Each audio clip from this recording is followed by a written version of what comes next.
Hello, hello. Welcome back, everybody. Welcome back to the podcast. Hope you guys are doing great. So, I just want to take the time to thank everybody for purchasing the Core CT Protocols Guide and the CT Pocketbook. If you don't know what I'm talking about, I have created some awesome resources for you. So, I have created a guide. So it's an 8.5 by 11 guide to help you with your training. And there's even a note section in there to take some notes. I also created recently a CT pocket book of protocols. So I put in more protocol. It is a pocket size where you can put it in your scrub pocket and take with you as you're training. And they also come with 2 courses and an audio series when you purchase either the guide or the pocketbook.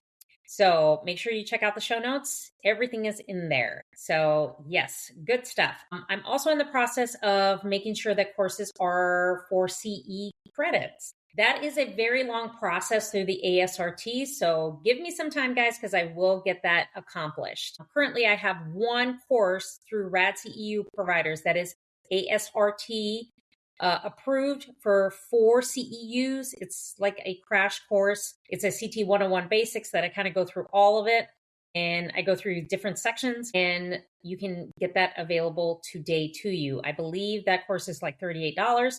It's through RADCEU provider. So I'll provide the link in the show notes for you. So in today's episode, we're going to be talking about the mistakes new CT technologists keep repeating without realizing it.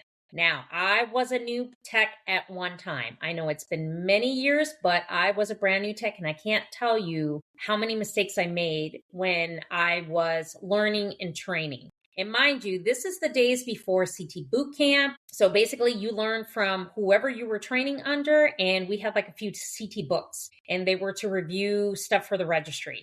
That was pretty much it. MIC, I think at that time, they had the CT registry review book. I'm not sure that the cross trainer was available at that time. I'm not 100% sure because I know that was the only book that I bought when I was training. So these were like the dawn days before any of those types of programs or courses or anything were even available. I know a lot of people have asked me about CT Boot Camp, and I'm like, that was not a thing when I was training. And I started training in CT in 2003. So I had just passed my X-ray registry, and that's when I started scanning. So that was like 23 years ago. So that was not a thing. But there were so many mistakes that I made, and I learned from every mistake that I did and made sure that I did not repeat those mistakes. Now, you are not stuck in CT. Okay? I want you to hear me when I say this. You are not stuck. You're just repeating the same mistakes, and there's no correction, and there's nobody behind you to say, no, this is how we're supposed to do it. One of the things that is a very big pet peeve of mine, and it really irritates the shit out of me, is when people say, well, this is the way we've always done it. No, just because this is the way you've always done it doesn't mean it's the correct way. So what I see is that I see a lot of new technologists repeat the same mistakes because there have been nobody to correct them and say, or there have been technologists that say, oh, well, it's okay. It's okay. You know, it's not a big deal, when sometimes it is a big deal.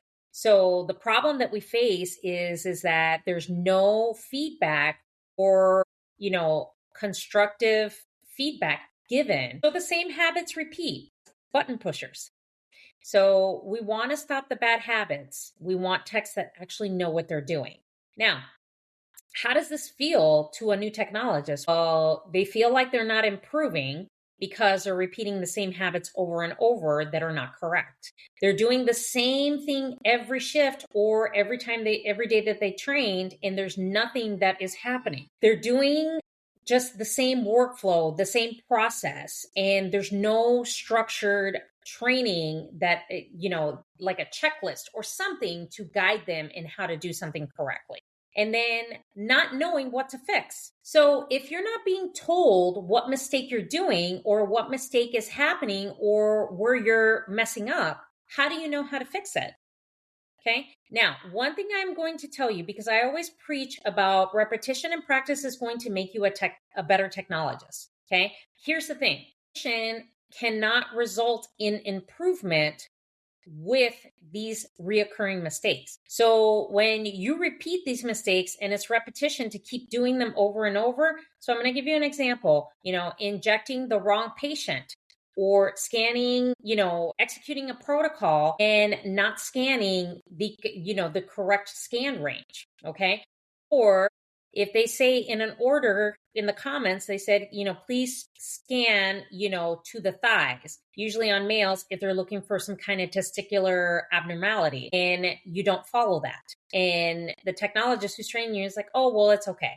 And you keep repeating that same mistake and not knowing why. And the patient has to come back for more images. So repetition can improve if you continue making the same mistake. And then my all-time favorite, and I know you technologists are sick and tired of hearing me say it, is poor positioning. I've had to have many conversations, even with students that come in shadow CT, about how important patient centering is. Patient centering is very important because that is going to calculate the correct amount of dose for that type of exam, whatever exam it is that you're doing. Doesn't matter if it's a head, if it's an abdomen pelvis, if it's a runoff, it's going to tell you exactly if the system is going to calculate it correctly and if your exam is going to be optimized. So you can't be lazy and have shitty ass positioning. I can't stand it. We got to get it right. That's why your laser light exists, and that's why you use it to make sure you center your patient correctly. And then, of course, there's contrast timing that is incorrect. So I know that there are lots of technologists in my department, and everybody injects contrast at different rates, different amounts, whatever the case is. I never correct any of those technologists because they've been there for years. And you know what? From how I do it versus they do it, we get the same type of exam. The same image quality, it's the same. So who cares there? Okay.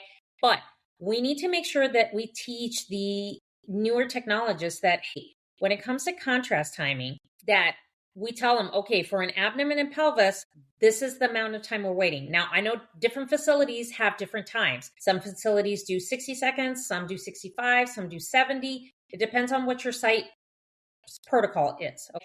I know at my facility, we do 65 seconds. There's been other facilities I worked at, they do 70. Others, 60.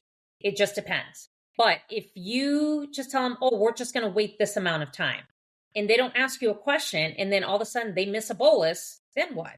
So we have to make sure that we're educating them on the proper contrast timing when it comes to different exams. And then skipping patient prep and exam review. One of the things as a new technologist that I was always taught is to make sure that you review your orders versus the protocol that you're going to scan.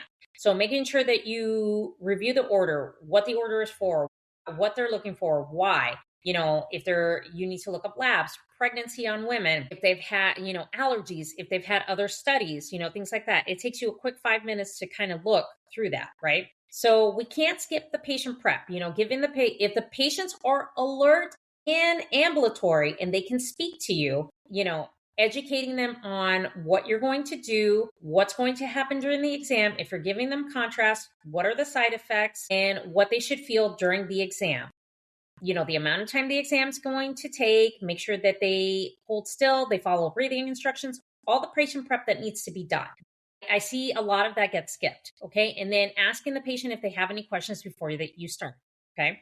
Because sometimes they do. Now, we also need to be very intentional when we go ahead and correct some mistakes that new technologists make, because we want positive, constructive feedback. We don't want it to sound negative, like they're doing something wrong and they don't know anything and saying, well, you're not catching on. That's not how we should act. We should say, okay, is there something that you didn't understand? Okay, so for next time, hey, I noticed you did this. This is how we actually are supposed to do it. So let's see if we can just execute it this way next time. Just to be positive in that way, because when you correct mistakes, they learn better. And then they say, okay, this is what we're not to do. And then if they have a question on, this doesn't look right, they can come to you and ask you about it. Okay. So what does that do as a result? So their skills grow a lot faster. They become more confident in that, and they become more confident in scanning and making sure that their thinking process is good and their decision-making process is good. And then you get a lot more optimal exams when you have correct patient positioning, make sure timing is good, make sure your IV is good, you get nice contrast enhancement, then it all flows together because CT is not hard. I think we overcomplicate it because, yes, it is a complex modality. Yes, there's a lot of moving parts. And yes, we are busy as fuck. Okay. But I can tell you that those that are hungry to learn will stick with you and watch and learn and just jump in to make sure that they are learning what they're supposed to. Okay. Like they will watch first and then say, no, I want to take over. Sure. No problem. Okay. So, and that's how we build successful, just more confident techs that know how to take care of their patients really good. Okay. So there are a lot of gaps when it comes to training. And what I'm trying to do is trying to close the gaps so that we set up these technologists for success. So the protocol bundle and that pocketbook helps you fix those gaps in your training. And all that stuff is in the show notes. So that is it for today's episode. I hope that was insightful. Make sure you share it with somebody that needs to hear it too. Okay. So if you have any questions, you can always email me all your questions. I am always happy to answer them. I answer all my DMs and as many comments as I can on TikTok because I get a lot of comments every day. I mean, I get over probably 100 to 150 comments and just a bunch of DMs every day. So I do my best. So I'm very grateful. Thank you all for continuing to listen to the podcast because without you, this would not be possible. So thank you so much for listening to this episode and I will chat with you guys in the next episode.